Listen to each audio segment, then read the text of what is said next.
Welcome everybody to our Pathways for Education PhDs session. Thank you so much for joining us this afternoon. It is my pleasure to welcome you and to let you know that we have a couple of program notes at the start of our session. So the first half of our session is going to be moderated by our host, Nadia, who is a PhD candidate in the Faculty of Education and a member of the EGSS. Halfway through the session, we're going to turn it over to you to hear your questions. So feel free to put your questions into the chat or to raise your hand and unmute yourself and ask a question. This is really just an opportunity to hear from a couple people who've been through the programs and who have gone on their own career pathways post this. And so with that, we're going to get started. I'm going to invite the TRaCE McGill Project Director, Paul Yaknin, to say a couple words at the opening of our session. Paul is the Tomlinson Professor of Shakespeare in the Department of English at McGill, and he's been a tireless advocate through the TRaCE project and other initiatives for expanding our understanding of what you can do with a PhD after graduation. So Paul, a few words. Thank you so much, Chantal. Chantal has been really doing all the work and building the TRaCE McGill project over the past year. And I've been sitting back and just enjoying watching her work. Mary-Claude Felton, who you can see on your screen, is coming back in after a mat leave to take over as project manager. The TRaCE McGill project uses stats to track PhD graduates where they are. We do something that other projects don't do. We are collecting a large archive of stories, the stories of PhD grads, and you can find them on the TRaCE McGill website. And the other thing that we're doing is building a networking and mentoring community that brings together PhD grads and PhD students so they can learn from each other. And this is a really important part of what we're doing, and that's what we're doing right now. So I want to thank our guests, it's really valuable, and turn things back to Chantal. And with that, I'm going to hand things over to Nadia, our host today. Please, Nadia, introduce yourself to us. Okay, thanks. I first really want to thank the TRaCE McGill and also specifically Chantal for all the efforts that she did before, during, and I'm sure that we'll do after the panel. I'm Nadia, and Nadia Khalili, third year PhD candidate in human development. My research area is theory of mind and spiritual and moral development. I work on complex dynamic system and theory of mind for my comps that I love it. And I try to see that if a theory of mind is inherently a complex dynamic system or we understand it through a complex dynamic system theory. And then for my thesis, I'm working on relation between spirituality and or social behavior and theory of mind. Actually, I found that spirituality is the moderation of the relation between theory of mind and pro-social behavior. And I have a background at mathematics and some experience in philosophy. And also I'm currently I'm a volunteer in EGSS and also EDI committee within education faculty. That's it.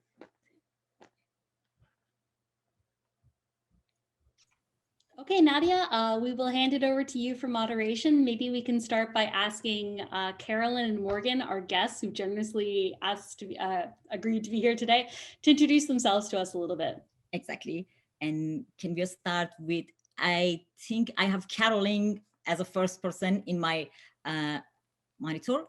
Would you like to start introducing yourself, Carolyn? Thank you very much, Nadia. So my name is Carolyn Samuel, and I'm a senior academic associate with McGill's Teaching and Learning Services.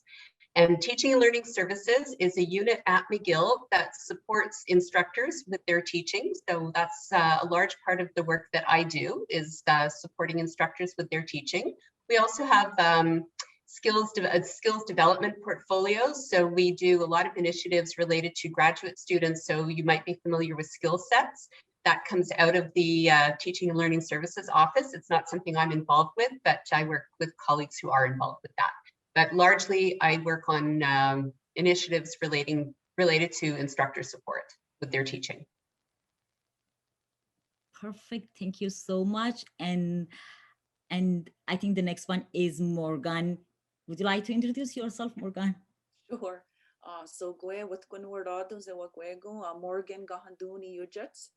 My name is Morgan Gahanduni, is my Mohawk name, from the community of Ganawage. I graduated from McGill in 2019 on the Department of Integrated Studies of Education. And currently I'm the research coordinator. It's a long name for the network environment for Indigenous health research. So my background is in health research, Indigenous health research. And so we have a 5-year grant from the Canadian Institutes of Health Research. We set up 9 different years across Canada. So we applied and we got the Quebec grant. It's a $3.5 million 5-year grant, and it's renewable 2 times. That's one of my projects. Then I'm also on another project with, it's a multi-institute with Dawson, Concordia, and McGill. That one's called the First Peoples Post-Secondary Storytelling Exchange Project. And what we did for the past 3 years is that we gathered stories from Indigenous people across Quebec, mostly students, over 100. We did a lot of filming, and so we collected their educational journeys. So we're on the final phase, the dissemination phase of the project. And then finally, my third project is I just started another project. It's a COVID-19. It's a SHRC grant and a CIHR grant is coming. So what we're doing is we're examining resilience factors amongst the people here in the community. We're really interested in how people are overcoming their challenges during this very difficult time. And so right now we're in the process of training outreach workers to do some talking circles. So that's what we're involved in right now. So very busy. Thank you. Thank you so much for inviting me, and it's nice to see Carolyn too. We were in the same cohort a few years back, and it's just nice to be here. And thank you for inviting me. Perfect. I think Caroline and Morgan are our panelists, but I can see Maria after Morgan. I know that Paul introduced you briefly, but if you want to introduce you and want to say something, please feel free to say. And if not, I can start the asking questions. Maria? Okay. Okay, then let's start with questions. I think I'm so interested in backward design in any context, in learning, setting the panel and setting the goal and everything. And if you agree, we'll start from the desired result and getting a similar position as you have, and then back to the requirement for getting this position. And then we back one step more and see that as graduate students, what we should do and what kind of support we should receive and what is the pathway to getting this requirement and then getting that position. And if you allow me, we'll start with Morgan and then go and ask Caroline, because I want to ask you, first of all, what do you do? And then if you can give, if you can just compare the non-academic job and academic job. And I know that Caroline had some academic position too, but I'm sure that Morgan can give us some thoughts about this too. And then I want to ask what you do and how you compare it with an academic job in research. You mean academic, like being a professor? I think so, being a professor or lecturer. And yeah, I think being a professor is a good, or tenure track is a good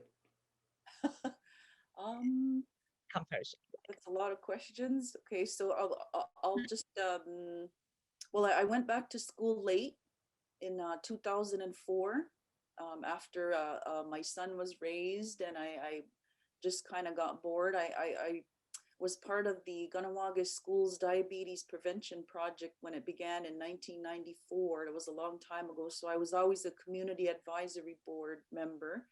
And so around the early 2000, I got a taste of what research is. And so I got involved in, you know, as a community advisory board member, looking at different research projects and giving my input from a community member. And I was encouraged to go back to school So in 2004, I went for my bachelor's degree. At the time, there was no Indigenous programs, so I went at Concordia for anthropology, and then I got my master's there in anthropology, and then from there I switched to I did my PhD in education, and but I've always been supported by the NEARS, like these NEARS that they just restarted. I was a part of them since 2007. So I got a lot of capacity was built in me in terms of health research. So and that included scholarships and fellowships and mentoring. I always held while I was in full-time school, I always held like a part-time research position. So I chose not to go to do the teaching because my preference is more on working on community research projects. And so I hope that answers some of it. Yeah, I thank you. You actually answered some of other questions too, but I want to ask more specifically, what are, for example, what does a typical week look like for you? And we would like to know what is exactly your job. And if we want to get a similar position, what could be a typical week? So for one, okay, so I'll talk about the Dawson project because I've been with that one since 2016. So that one we were really interested in, it's kind of along the lines of the Canada's Truth and Reconciliation calls to action in education. And so as academics, we're really interested in changing the landscape and challenging the privilege and how Indigenous people are treated in academia. And so we were really interested in finding out from different Indigenous students all across Quebec. And so what I do is as a research coordinator is that we mentor other students, like we hire research assistants, we train them how to collect data, we bring them to conferences, we make them do all the work, and we guide them throughout the whole research process. So it's really about the research that I'm involved in all my projects is really around community-based participatory research and all the ethical things that go with that, and community collaborations with communities and ethics and storing data and yeah, so we're making a lot of changes. And one of the things that I'm doing right now on the NEAR is I'm doing an environmental scan with all the Quebec academic institutions. There's 21, and there's 2 in Ontario, so there's a total of 21. So I have a research assistant working with me, and so she's contacting all Quebec academic institutions, including McGill, and just finding out what their decolonization plans are and how they're responding to the Truth and Reconciliation and seeing how things are going. So that's going to be interesting till June, and we'll see what comes out with that. And then so many other things, research. In terms of research, we're supposed to be making, because it's a network, we're really here, the NEAR is really here to be as a network for making connections and collaborations. So there's a lot of things that so yeah, I have three different projects going, so I just have a lot of scheduling and just very busy. Wonderful. It was great. Thank you so much. And if you agree, we ask Caroline the same question. And if Caroline, if you think that I asked the way question, please tell me to make it more clear. Well, I can start. I'm going to come back to one of the questions that the TRaCE interviewer asked me, which was, did you go into the PhD program hoping to become a professor? And I responded unequivocally, I knew I did not want to become a tenure track professor. That was not the route I wanted to go. I was also asked if it was unusual to pursue a non-academic path in my program. And I think I pursued an academic path. And I think I'm very much in an academic position, not just in the name of what I do. I am a senior academic associate, but it's more than just the name. My work is absolutely academic, but I am not a professor. And you might know that professors have 3 roles. They teach, they do service, and they do research. I don't like doing research. That's potentially provocative for this audience. The research in the formal sense, and then like conducting empirical studies, which is very typical in my field, and writing them up for publication is really not something I enjoy. And I resist it. It's really not what I want to do. I've done it, I'd still do it, but it's not what I enjoy. And that was really a main reason for not wanting to become a professor. Teaching, on the other hand, is my passion. And I really enjoy teaching at the university level. And I taught at U of T, I taught overseas at a university, and then I taught for, I can't remember now, maybe close to 15 years at McGill in a faculty lecturer role. I was a senior faculty lecturer, and that was great, just like teaching. And there actually is a research element to teaching as well, but it's quite different from what we think of as the research portfolio. When I teach, I'm actually conducting research with my students in that I'm paying attention to what they're learning and how they react to what's going on in the class, how they react to the assignments. And I use that as data for honing my teaching. So I'm actually constantly doing a type of research, but just not the formal type of conducting empirical studies that you write up for publication, which is really not what I like to do.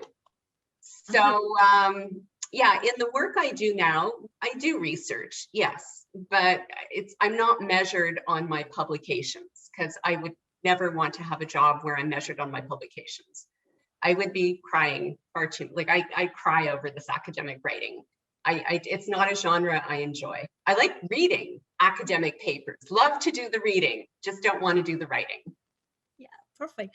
And thank you so much, Caroline. I think you actually distinguish between the mechanical research doing and just number of publication, and the organic research and understanding and learning and promoting learning and teaching and learning. But if I want to ask you, what does a typical week look like for you? What do you tell us?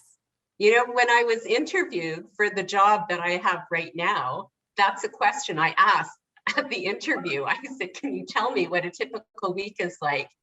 And I still remember them saying, there's no such thing as a typical week. And that's something that really appeals to me about the work I do. There is no such thing as typical. I can describe some of the things I do. I meet individually sometimes with instructors who have questions about how to implement a particular instructional strategy. So they want to teach a certain way, but they're not sure how to make it work. I'm part of learning communities with instructors and students where we talk about, for example, assessment practices, feedback practices, with the goal of improving these at McGill. I organize events, large and small, for instructors. I review for different journals. I write for the TLS blog. That is a genre of writing that I do enjoy. And I'm just trying to think, I'm in meetings a lot. It's a job that has lots of meetings, but they're varied. So yeah, I'm doing all different kinds of, talking about all different kinds of things throughout the day. And actually, Nadia, I would like to address something else that you mentioned about how one gets a job like the one I have. Yes. I'm in the field now of educational development. Outside Canada, it's often known as faculty development, but we use a broader term in Canada.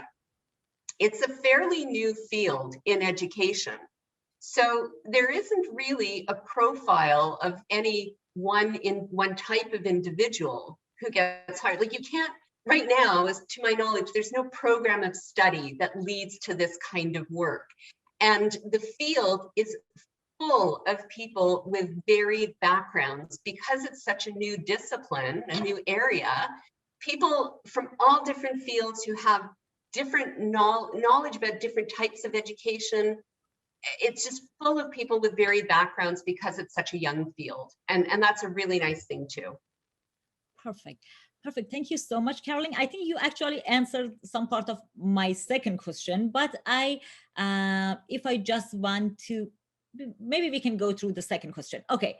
We want to know, I think before that, I really should ask my question. I want to know, okay, I got it that you are doing research within McGill, and you both are working. I found that Morgan is working with community, and you are working with instructors and institutional level at McGill. But my question is, do we have similar research job outside the McGill or other university? I want to know that what is what kind of job it is, and is it just specifically for McGill and within McGill, or no? Being a researcher while you are not a professor at any university, is it a kind of job for educational program? We know that for industry we have that kind of job, but do we have this kind of job for educational students that they start doing research without being a professor at university? And first I want to know about this, and then I can go through my second question, because when you talked, I found that you are talking specifically about the McGill and this current institute. And I want to know that, is it a job? Shall I start? Yeah. Okay. Teaching and Learning Services is what we call a Center for Teaching and Learning. So we often call them CTLs. That's a more generic term. And yes, they exist throughout Canada. They exist throughout the United States. There's a very active community, certainly in Australia, in Great Britain. I'm not prepared to say they exist in every country in the world because I don't know, but in many countries, yes, CTLs exist. And anybody who's interested in looking them up can sort of Google like things like Centers for Teaching and Learning. Teaching and Learning Services goes by another name, but Center for Teaching and Learning would be a good way to start looking. Perfect. Thank you so much. And if you agree, we go through the second question. And what are the criteria and what is the requirement for getting such a position as you have, a researcher in teaching learning, CTL?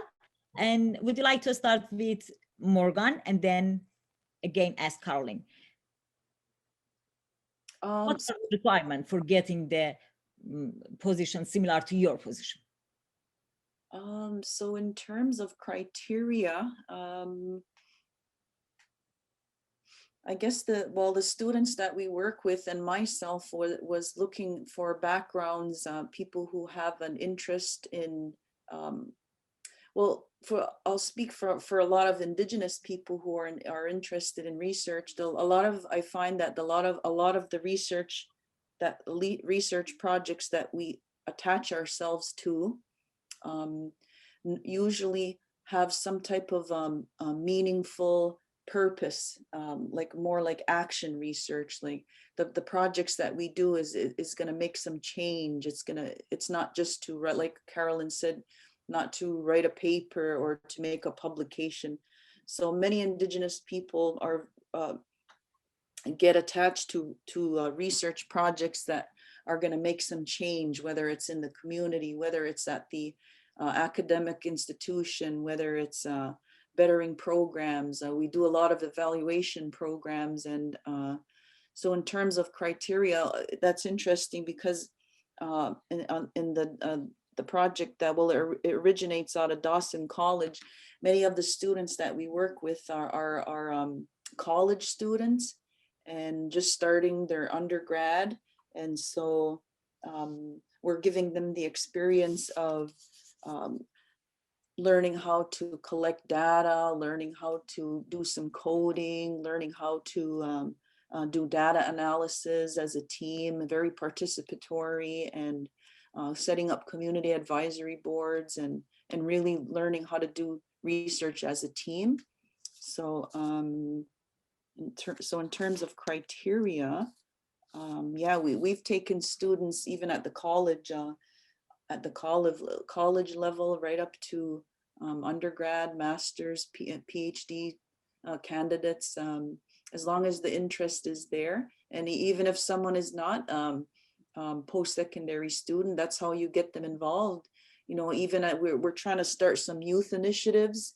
Like we have a lot of youth in the community that we're trying to get interested in doing research. So for us, it's really about capacity building and mentoring and sharing and guiding, and that's some of the work that I'm involved in. Yeah, thank you so much. Then being interested in something as a reason to be accepted in a position, it could be great and ideal. I just have one question, Morgan.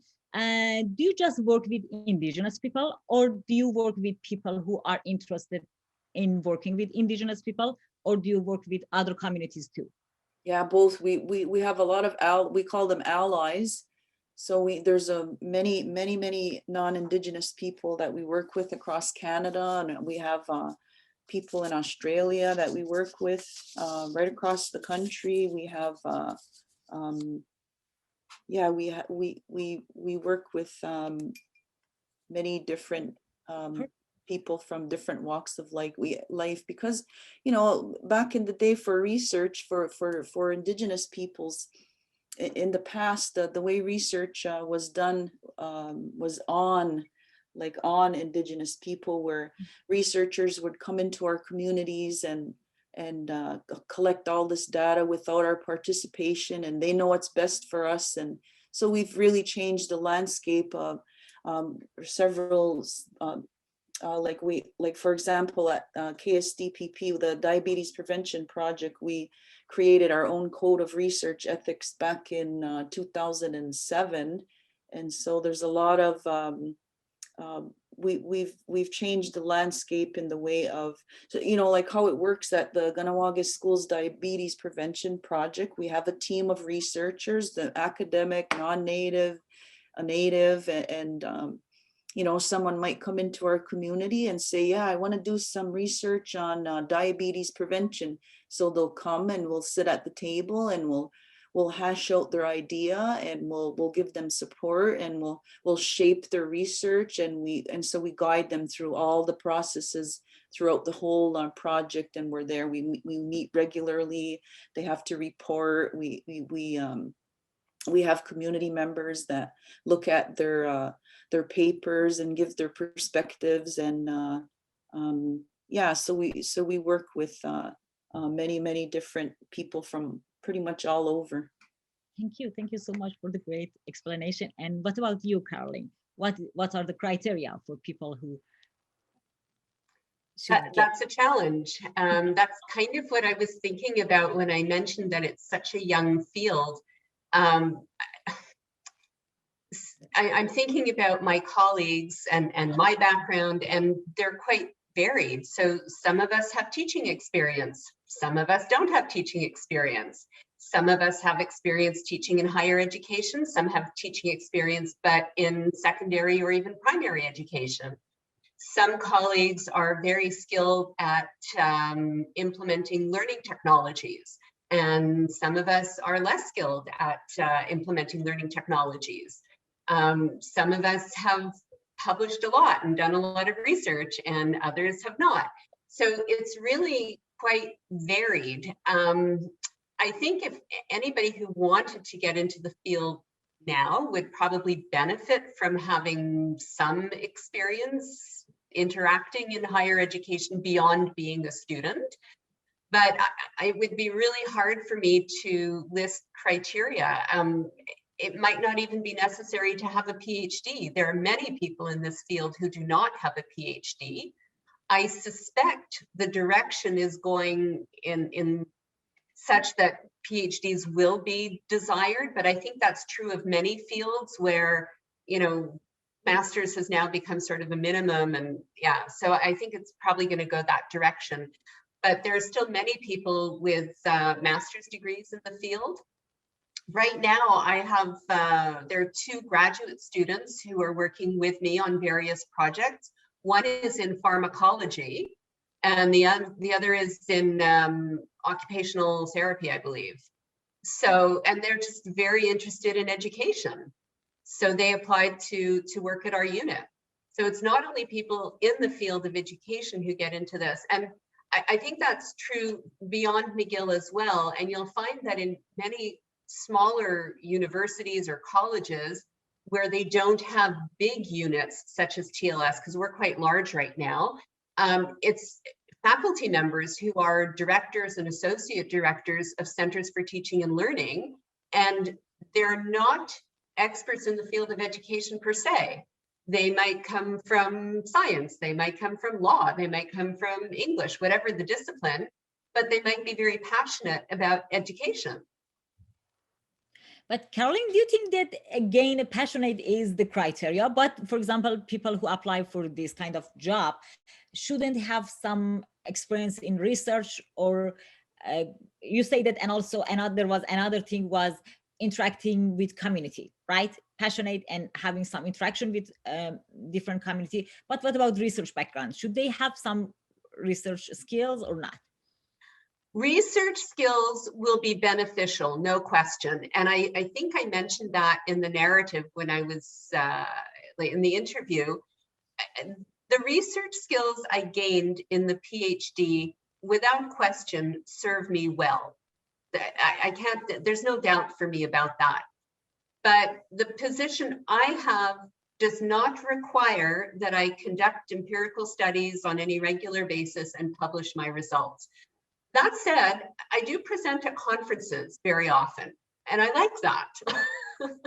And I'm pleased to be in a position that allows me to do that, but that's not by chance. So I knew that about me. I like public speaking. I like giving presentations. I presented a lot when I was the faculty member. I did a lot of public speaking, and I was pleased to get into a job like that, but it was by design. Like I knew I wanted something where I didn't have to publish, but I could present research in another way if I wanted to, and that's often through conference presentations. Perfect. So I'm not really answering the question directly. I think it's important to have passion, yes. If you have some knowledge about the field of education, definitely beneficial. If you've done some teaching, definitely beneficial. If you are at all skilled with learning technologies, based on our recent pandemic experience, I can tell you, beneficial. But I think there's really no standard. If you want to look, I'm speaking to the students who are with us today, if you're interested in looking at different job descriptions in this field, you can check out what's called the Educational Developers Listserv. And you know what, after when I'm not talking, I will call up a link to that. And there are job postings frequently, and really now there are quite a few because of this pandemic shift, where centers are scrambling now to offer as much support as possible. So many jobs have become available. I'll put a link in the chat, and anybody who's interested can look at just, you know, what the different criteria are for the positions, but I think they're quite varied. Wonderful. I think it was great. Thank you so much. It was more than my expectation for answering this question. And let's go through the last question. And now the question is how we students through our graduate program can achieve those requirements, and what kind of support we should receive, and from who, our supervisor or institute, or what, and what kind of challenge do you think that are the main challenge? But I'm just asking, I'm just giving some suggestion, but you tell us what is the main point and what actually is how we could be ready for having those requirements. And again, let's start with Morgan and then go and ask Caroline. Well, if somebody's interested in research, you don't really have to be qualified. You just have to have a good inquiring mind. You might be a natural person that's just interested in things and in different topics. You just as a student, you might want to get yourself in a research assistant position. There's always professors are always looking for, and I found that over the years things just fall into place. You could be writing a paper about something, or for me it always just kind of fell into place. It was just weird how everything just it's hard to explain. But yeah, get your foot in the door, be a research assistant, even a TA. You learn so much, and then you'll find your interests as you go along. The other thing that I like about working with younger students is that they're just so smart and they're so innovative, and I'm a little bit technically challenged, so I really appreciate when students come and they know how to do cell films. They come up with different projects like photo voice, like these new really innovative ways of thinking out of the box and doing things differently. And so it's important for us to hone their skills and to add to their own interests. Yeah, I don't know if I'm answering that. I think you actually, if I want to categorize them, is having some research experience, try to have some research experience and some TA, and also having an inquired mind and have some initiations, and having innovative thought and project. And what about support? Do you think that who can be the best support for a graduate student during the program? Faculty, student association, supervisor, colleagues, who? Peers? I don't know, like for Indigenous people, it's really important that we have like our Aboriginal student resource centers. That's where we go. It's like a family atmosphere. They're McGill has the First People's House. Concordia has the Aboriginal Student Resource Center. Dawson had like more and more of these centers. So that's where Indigenous people go to gather and to have ceremony and to eat together and to be with like-minded researchers of their own of their similar interests. And so other than that, I don't know, to me it's just by chance. You're friendly with a professor and you like their interests, and like you said, you have to be outgoing and just go where your heart is and your interest, and you'll find somebody that's going to support you if you're, like you said, if you take the initiative. Yeah, I think I got it, that you are telling us we need a warm community as a family and to support each other and reflect on each other project and learn together. Perfect. Thank you so much. And let's see what Caroline say. What do you think, Caroline? Well, I would echo a lot of what Morgan said. Absolutely. Certainly, if you have the opportunity to be a TA, do that. If you have the opportunity to be a GSA, do that. If you can be on any committees, do that related to education, definitely do that. So I completely agree with everything Morgan said. I will add, if you're at McGill, for students at McGill, join something at TLS. Like we have learning communities, get involved at TLS somehow. And I'll put something in the chat that a learning community that everybody is welcome to join. It's on assessment and feedback. And I'll just put the link in the chat. We definitely have graduate students who are part of this. And it's a learning community that has been going for 10 years now. And we just posted our 10-year retrospective. I put that on the web this morning, actually. And if you are interested at all in assessment and feedback, we would love to have you join the group. And there are no stakes. Like, you can come to one meeting and think, oh, that's not for me, and you don't have to stay. We're very welcoming. It's instructors and graduate students and undergraduate students. We have conversations about assessment and feedback. We plan activities for the university about assessment and feedback. And we meet once a month, Friday mornings from, I think, 9 to 10:30. And it's very laid back and relaxed, but very productive. So that's the kind of thing. If you're interested, you're welcome to join us. And I was going to say something else, and I lost my train of thought. You were asking about criteria for the position. Don't remember.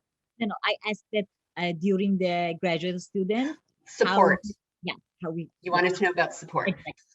So when I started the degree, I was also a little bit older probably than your average student. I think, Morgan, we were probably around the same age. I'm just guessing, I read your profile. I got together with 2 other students in the cohort who were around the same age, and we started a study group. And we met for once a week throughout the year to give each other feedback on our writing. Feedback on writing isn't just, like you give somebody something to read and they read it and give you feedback. Sometimes it's talking about ideas, because a lot of writing is to do with developing ideas. Well, that group still exists. I'm the only original member, but we are still 3 students. Well, I'm not a student anymore, but I meet with 2 current PhD students. Once a week. I've been meeting with this group for 9 years, and I'm still part of it, because it is extremely helpful for me, even with the writing I do now, to get feedback. And even with the projects I work on, ideas I'm developing, I can't imagine how I would do that without getting feedback. And I would say, if you're able to find a group, a small group, even if it's one person, you could be a pair, where you develop a good working relationship, where there's trust. Trust is important for me anyway with my writing. I don't show drafts to just anybody. And yeah, so if you can develop trust with somebody, that's great. And have people who can give you feedback on your work all along the way, I think is extremely helpful. Perfect. Thank you so much. And I want to thank you so much for your thoughtful perspective on questions, and for all your answers. And also I want to thank you, Chantal, again, and I want to pass the panel to you. Yes, thank you so much, everybody. We are now ready for questions from the audience.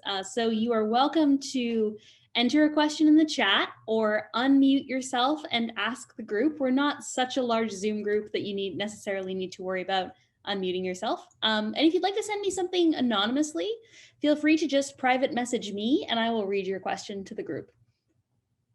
So does anyone have anything they'd like to share? Any questions? It doesn't even have to be a fully formed question. It could just be an observation. We'll see if there's anybody brave. Yeah, Marta, hi. How are you? So I would like to ask you, for instance, I was talking to someone about what kind of things I want to do after the PhD. I'm on my 2nd year going through candidacy papers. And then this person I was talking to, and she said, to think about what you're going to do afterwards is not helpful right now. What is your take on it? Do you think I want to be this person, I want to work in that area, and I should do this with my thesis, or should I just do whatever I'm doing now, and then afterwards I'll see where I am? I have thoughts about that. Go ahead, Carolyn. I'll give you the standard response for almost every question in the field of education. It depends.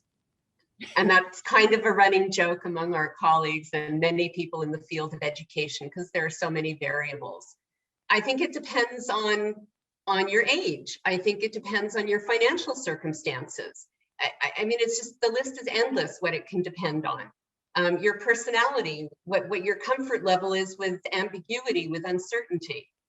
And there's no shortcut to that or no recipe. I mean, those are things you're going to have to figure out for yourself. Like, are you comfortable just, you know, going out there and having hope? And I don't want to be dismissive of that. Some people have that very adventurous spirit. I do not.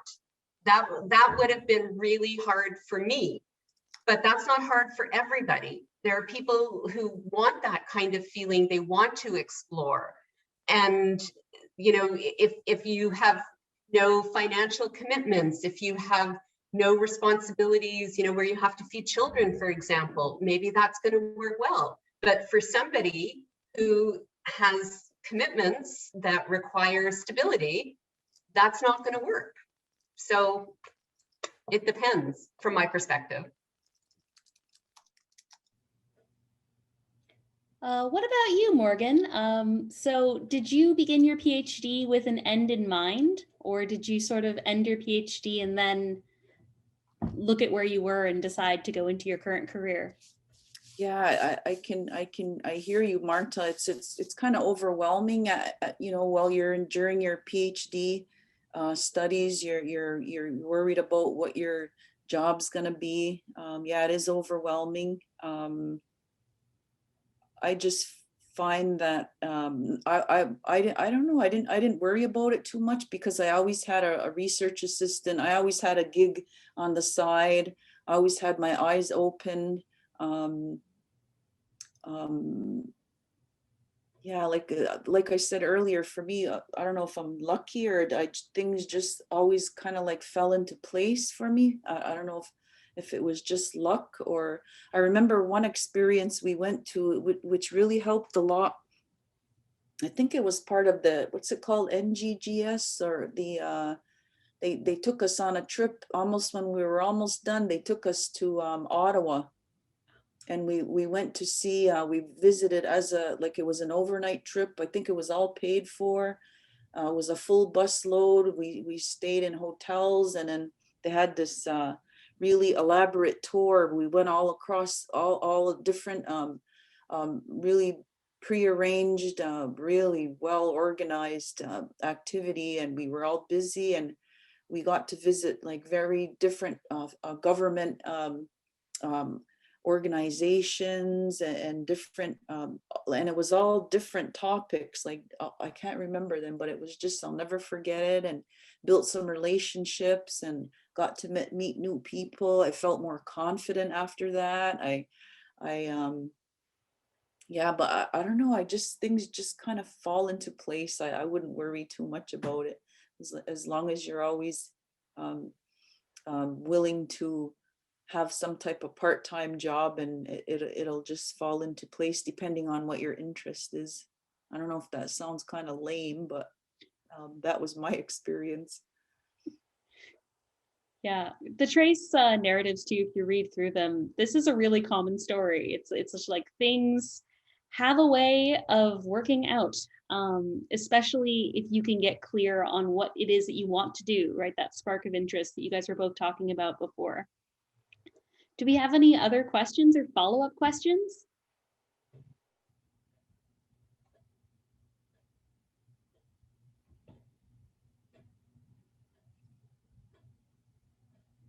None so far. Did that answer your question though, Marta? Do you feel that same, do you feel that things just kind of fall into place too? Yeah, I mean, I think you just have to trust the process. It's just like, I come from performing arts, you know, so I understand trusting the process, but it's a long process, and it's really like, I think I'm going to be totally different on the other side of it.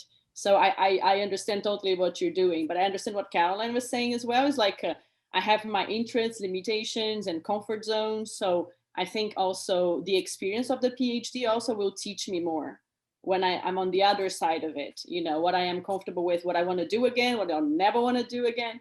And to trust that there are things out there that will you know, will accommodate that. So thank you, was good. Thank you, both of you.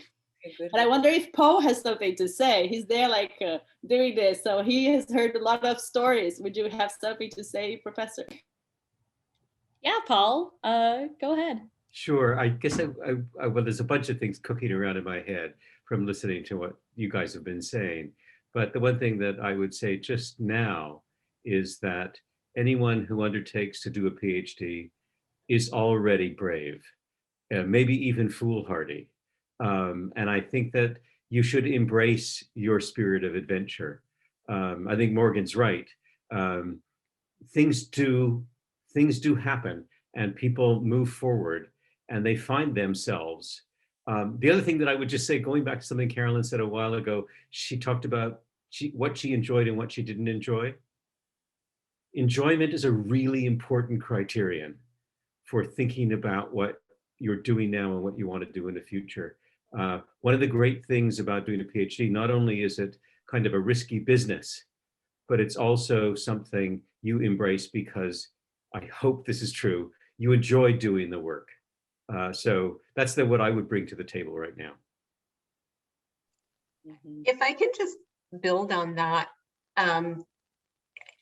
not only do I not really like doing research, I don't like being a student. I don't like the student role. And it took me a long, long time to make the decision to do the PhD, because I know this about myself. I did not enjoy doing my undergraduate degree, which I did at McGill many, many years ago. I did not enjoy doing the master's degree. I did not enjoy the PhD. I don't like living the student lifestyle. I love learning, but I don't like institutional learning at universities. But I did it because I knew that having a PhD had the potential for allowing me to have opportunities that would otherwise not be available. So it was very much a case of short-term pain. And although a PhD seems like it's really long, and it is, and it was 5 years for me, that's still, in the grand scheme of my life, I consider that to be short-term pain for what I thought would be long-term gain, and I believe that is the case. So if you read my profile, you'll see that each time I did a university degree, and I have 4 of them, it was because I wanted to have more and better job opportunities. And I didn't always know where I would end up, but I knew that education could allow me to have choices. And I really believe that today. I think it is thanks to my education that I've been able to make choices and to end up in a position that I think is well suited to me and that I really enjoy. Right. Well said. Yeah. I remember when I was so overwhelmed when I started the PhD, and I remember speaking to this elder at the beginning, and she said, oh, don't worry. She says, you're getting the ticket to ride the bus. So get that ticket and you get on that bus and you go for a ride. So I felt a lot better after that. It's more, you get those letters, because I didn't want to do a PhD, but I was encouraged along the way. Oh, well, I got this far, I might as well keep going. And they just said, yeah, like Carolyn said, exactly. You have more opportunities. Like right now, I get constant, like, people want me to work on their projects, and so I have this big choice all the time, which one I want to choose and what interests me and where I can help and how can I build capacity in others. But yeah, I agree with Carolyn there. Thank you so much. That was really wonderful. Thank you for Marta for asking a question that really opened up like such a great discussion. About like the reward at the end of the PhD, but also like the challenges of the journey of the PhD, which are very real. So I think that might even be a very good place to leave our discussion today, is just an acknowledgement, like getting a PhD itself is a brave act. It's an act that takes tremendous effort, and that on the other side, there are valuable skills that people who finish their PhDs and come back to talk to us say that they have and that they enjoy. And they aren't necessarily the skills that you think that you're going to develop at the start, right? You sometimes learn things along the way and you gain skills that you only appreciate afterwards. So with that, I'm going to say a huge thank you to Morgan, to Carolyn, to Nadia, and I'm also going to put in a very quick thank you to Mary Cullinan, who I notice is in the audience, who is also one of our TRaCE interviewees. So Mary is here. Hi, Mary. And Mary, if you have anything to add to our discussion here. I held back because I'm always afraid I'm going to talk too much. But just regarding that question about trying to be sure when you start where you're going to end, I certainly didn't start and end in the same, and just to provide some support, I guess, for that idea. The first year I finished my first year, and when I started the second year, I was so worried because I had changed my idea completely for a variety of reasons, of things that happened along the way. And when we had to go around, we were in a class with Doreen Stark-Maring, and I happened to be the last person to go. And I think we were 14. And when it got to me, every single person had changed their idea, I think, except maybe one. And I thought, well, what was I worried about? So just to say that you think everybody knows what they're doing, but they don't. For a good reason, they change. And I was so reassured by that. And you start over. I did a whole bunch of research in the first year on children, and I decided to change it to adult learners. And I never regretted it. And I learned a lot from interviewing children because they're just small people and actually more honest often. So it was just it was a wonderful 5 years for me, but not easy the whole way. But I would recommend it to anybody. How's that? That was wonderful. Thank you so much. So you can also read Mary's profile. Yeah, you can read please. profiles ongoing. We're still publishing interviews. We will be for the next while. Yeah. If you're especially interested in careers in universities, that's where a lot of PhDs end up, in various roles in various corners of universities. You can find both Morgan and Carolyn, but you can also find other people at McGill in arts, in social sciences, in medicine, who are working at the university in all kinds of capacities, and also people who are working outside in clinical positions too. So there's a whole range of careers that are open. And they're very, everybody talks about the unsureness at the beginning. Yeah. There's nobody that starts and stops exactly how they planned it. So I found that is encouraging for students at any level, not just a PhD student. It's a good lesson in life. Okay, I agree. Yeah.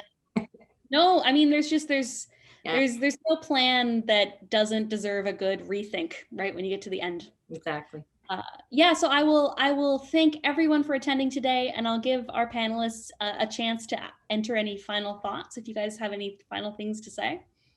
I'd just like to say thank you very much for the opportunity to share my experience. I love talking about all things education, and I would encourage anybody who's interested in knowing more to contact TLS, contact me. I'm happy to talk to you about the work I do and help you get to know teaching and learning services. Cool. Yeah, thank you for inviting me. And yeah, you can contact me too individually if you want. I think my email was probably on the thing there. And yeah, thank you. It was interesting. Good luck to everybody. Yes, good luck everyone. And have a wonderful rest of your day. Right, you too. Yeah. Goodbye, everybody. All right, bye.